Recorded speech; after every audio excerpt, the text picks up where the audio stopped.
11th Max Sets Relations and Functions. Example 1.2. In a survey of 5,000 persons in a town, 45% of the person knows language A. இப்போ ஏபிசின்னு 3 set இருக்குது நம்மளுக்கு.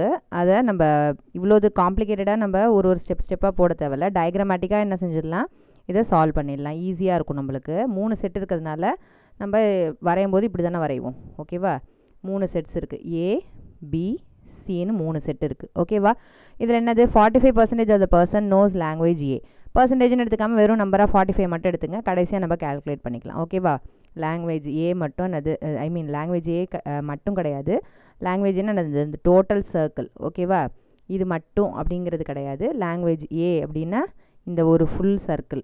ஓகேவா? Next 25% knows language B. இந்த பிங்கிற circle இருக்கு இல்லையா, அது எவ்வளோ அப்படின்னா 25. நெக்ஸ்ட்டு லாங்குவேஜ் சி எவ்வளோ அப்படின்னா 10% நோஸ் லாங்குவேஜ் சி. ஓகேவா? 5% knows language A and B. ஏவுக்கும் பிக்கும் நடுவில் இருக்கிறது அது ஏ அண்ட் பின்னு சொல்லுவோம். ஓகேவா? அதுக்கு காமனான ரீஜியன் அது என்ன அப்படின்னா எவ்வளோ சொல்லியிருக்காங்க, 5%ன்னு சொல்லியிருக்காங்க. 5ன்னு எடுத்துங்க, நம்பரை மட்டும் எடுத்துங்க. அண்ட் 4% நோஸ் லாங்குவேஜ் ஏவும் சியும். ஏவும் சியும் நடுவில் இருக்கு இல்லையா, அதை எடுத்துங்க. அது எவ்வளோது 4. நெக்ஸ்ட் என்னது 3% நோஸ் ஆல் த லாங்குவேஜஸ் 3. இந்த 3மே சங்கமமாகிற இடம் இது, இந்த இடம் தான். அது எல்லாமே சேர்கிற இடத்துல அவங்க என்ன எவ்வளோ கொடுத்துருக்காங்க, 3%. அதாவது 3ன்னு போட்டுக்கோங்க நம்பர்ஸ் மட்டும். ஓகேவா? இப்போது நம்மளுக்கு எல்லாமே நம்ம தேவையானதெல்லாம் நம்ம ரெக்கார்ட் திங்ஸ்லாம் எழுதியாச்சு.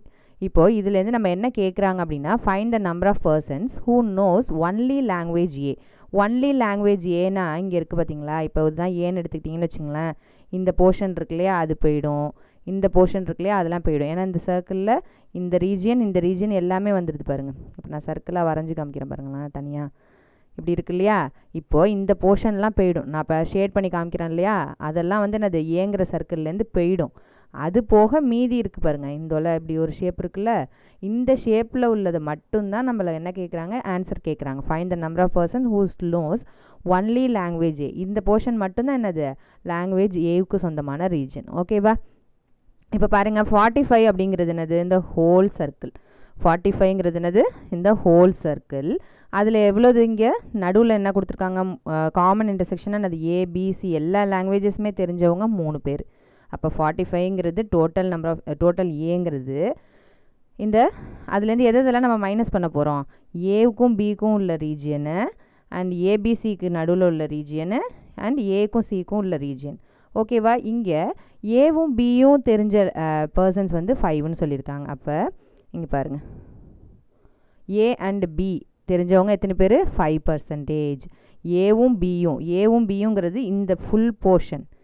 ஏபி மட்டும், அதாவது இந்த சி இல்லாமல் ஏபி மட்டும் அப்படின்னா இந்த போர்ஷன் எடுத்துக்கணும். ஓகேவா? அப்போ அந்த போர்ஷனை மட்டும் தனியாக கண்டுபிடிக்கணும்னா நம்ம என்ன செய்யணும், இங்கே இவ்வளோ இந்த இது இருக்குது, இந்த போர்ஷன் என்னது 3ன்னு கொடுத்துட்டாங்க. அதாவது ஏபிசி எல்லாமே கலந்தது. அப்போ ஏவும் பியும் மட்டும் அப்படிங்கும்போது என்னது, இந்த போர்ஷன் மட்டும்தான். ஓகேவா? இப்போ ஹோல் போர்ஷன் 5, அதில் இந்த 3 போயிடுச்சு. அப்போ மீதி என்ன இருக்கும், 5 - 3 2ன்னு இருக்கும். ஓகேவா? அப்போ இந்த டோட்டல் ரீஜன்லேருந்து இந்த ஏபி அப்படிங்கிறது இருக்கு இல்லையா, அந்த ரீஜன் எவ்வளோ, இப்போ 2ன்னு கண்டுபிடிச்சாச்சு. நெக்ஸ்ட் எந்த ரீஜன் இருக்குது, இந்த எல்லாமே கனெக்ட் ஆகிற ரீஜன், அது என்னது 3. ஓகேவா? மீதி இன்னொரு ரீஜன் என்ன இருக்குது, ஏவும் சிக்கும் நடுவில் உள்ள ரீஜன். ஏவுக்கும் சிக்கும் நடுவில் உள்ள ரீஜன்னா இந்த போர்ஷன் கொடுக்கல, இந்த ஷேப் இருக்குல்ல ஃபுல் போர்ஷன் அதுதான் கொடுத்துருக்காங்க. அதில் இந்த 3ங்கிற போர்ஷனை நம்ம கட் பண்ணி எடுத்துடலாம். இது எல்லாத்தையுமே சேர்த்து தான் நம்மளுக்கு என்னது 4. அந்த 4ல் 3 போயிடுச்சுன்னா அப்போ மீதி என்னது இருக்குது, நம்மளுக்கு 1 இருக்குது. ஓகேவா? அப்போ இந்த 45ங்கிற இந்த ஹோல் ஏலேருந்து இந்த ஃப்ளவர் மாதிரி இருக்கு இல்லையா, இந்த போர்ஷன் இருக்கு இல்லையா, அந்த போர்ஷனை மட்டும் நம்ம கட் பண்ணிவிட்டு மீதி இருக்கிறத நம்ம எழுத வேண்டியதான். இந்த போர்ஷன் மட்டும் நம்ம கண்டுபிடிக்கணும். ஓகேவா? இந்த போர்ஷன்ஸ் என்னென்னது, ஏபி மட்டும், இது ஏபிசி எல்லாமே, இது ஏவும் சியும் மட்டும். இது எல்லாத்தையுமே ஆட் பண்ணி இதுலேருந்து ஏலேருந்து சப்ராக்ட் பண்ணிட்டோம்னா நம்மளுக்கு என்ன கிடச்சிரும், நம்மளுக்கு ஏ மட்டும் என்ன அப்படிங்கிறது கிடச்சிரும். ஓகேவா? அதுக்காக தான் இதை நம்ம செய்கிறோம். ஓகே, ஸோ 45 மைனஸ் இது எல்லாத்தையும் ஆட் பண்ணுங்கள் 6. ஸோ 45ல் 6 போயிடுச்சுன்னா என்னது 39. அப்போ ஏ மட்டும் எவ்வளோது 39. அவுட் ஆஃப் என்னது 100. 100 பர்சன்ஸ் 100 பீப்புள் எடுத்துக்கிட்டிங்கன்னா அதில் 39 பேருக்கு என்ன தெரியுது, லாங்குவேஜ் ஏ மட்டும் தெரியுது. ஓகேவா. அவங்க 5000 பேர் சர்வே எடுக்கிறாங்க. 5000 பேரில் அப்போ 39 பேருன்னுங்கும்போது நம்ம கால்குலேட் பண்ணிக்க வேண்டியதான். ஓகேவா. therefore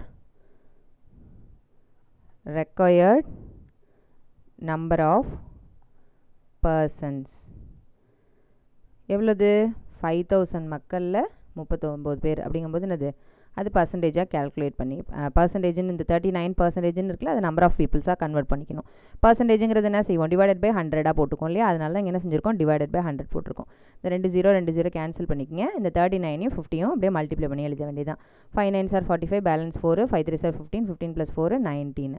இங்கே எக்ஸ்ட்ராவாக ஒரு 0 இருக்குது அந்த 0 ஆட் பண்ணிக்கிங்க. ஓகேவா. கடைசி என்ன எழுதிக்கலாம் அப்படின்னா நம்ம ஆன்சர் எடுத்து எழுதிக்க வேண்டியது. Number of persons knows only language. Number of persons knows only language A is 1950. ஓகேவா.